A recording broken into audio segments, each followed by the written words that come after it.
next thing. Have you guys ever had something happen in your life, and you realize that when that thing happened, it was a life-changing event? Maybe you didn't realize it right then. I mean, there's some things that we all know change your life, like graduation, or marriage, or the birth of a child. But sometimes it's only in looking back that you find out that something was meaningful. And I had that in my life when me and my uncle's paths crossed and fate intervened. Now, this uncle lived in a place called Greasy Creek, Kentucky, in the mountains, and boring place, I thought. And he went to World War II and came back and said he never wanted to leave Greasy Creek again.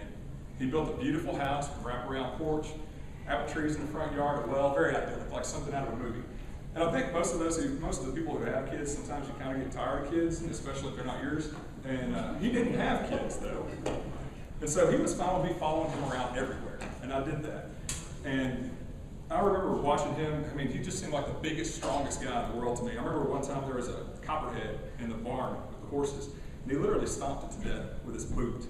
And then took a knife and cut it open. Babies went everywhere, freaked me out. But I remember thinking, that's brave. I'm not that brave. And I remember watching him shoe a horse, and he put a horseshoe nail right through his thumbnail, pulled it out with a claw hammer, and poured moonshine on it. The moonshine bottle was half empty, which is probably why I'm seeing the nail going through his nail. But I remember thinking, man, this guy is awesome. I would love to be like him. And we used to play a game when I was a kid. He would take a $50. And you know when you're a kid, $50, that's a cool thing. And what I had to do, the game was this.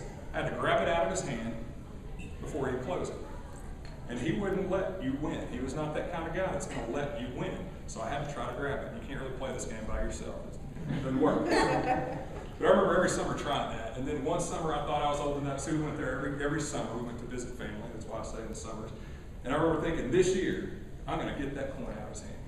And I got to his house, and he was laying in a bed in his living room, immobile.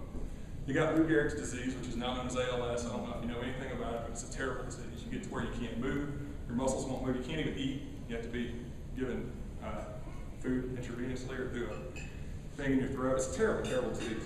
So I never did get to grab that coin. And when he died, shortly afterwards, I thought, I want to be like him.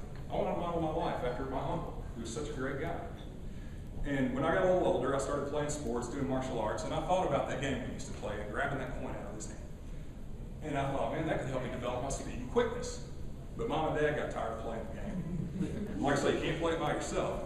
So I thought, I got to find a way to play this game. How can I play this game? And I had an interest in, I had a lot of different interests. And one of my interests was like the mountain stuff and trapping. I know that's a weird hobby. Believe it or not, I have weird hobbies.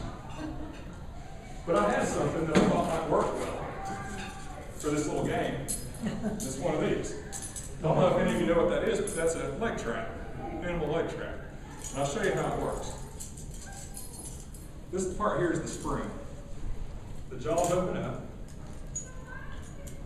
and you very carefully set the trigger, and you very carefully move it.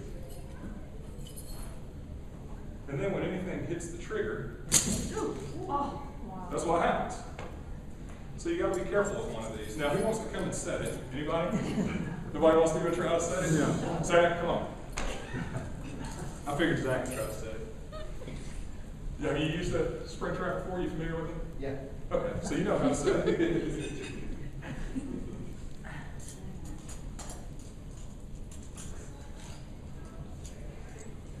You got it. Be careful. Please don't catch your fingers. I don't have insurance for this. Do you want to try setting it off real quick with one of the shorter sticks? Sure. You're brave enough to try that? They're pretty short. You got long. Here's how you do it. All right. Get Zach around and watch rib break. So now, I told you this was the way I came up with playing the game.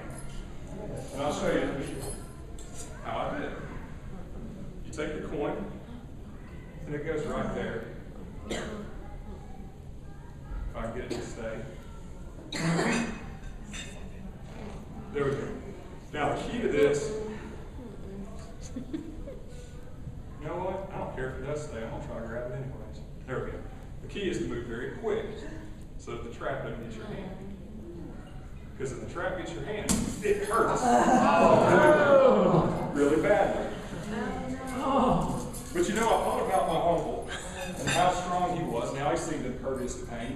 And I thought, I can be like him, right? And you know, I never did figure out how to grab that stupid coin, but I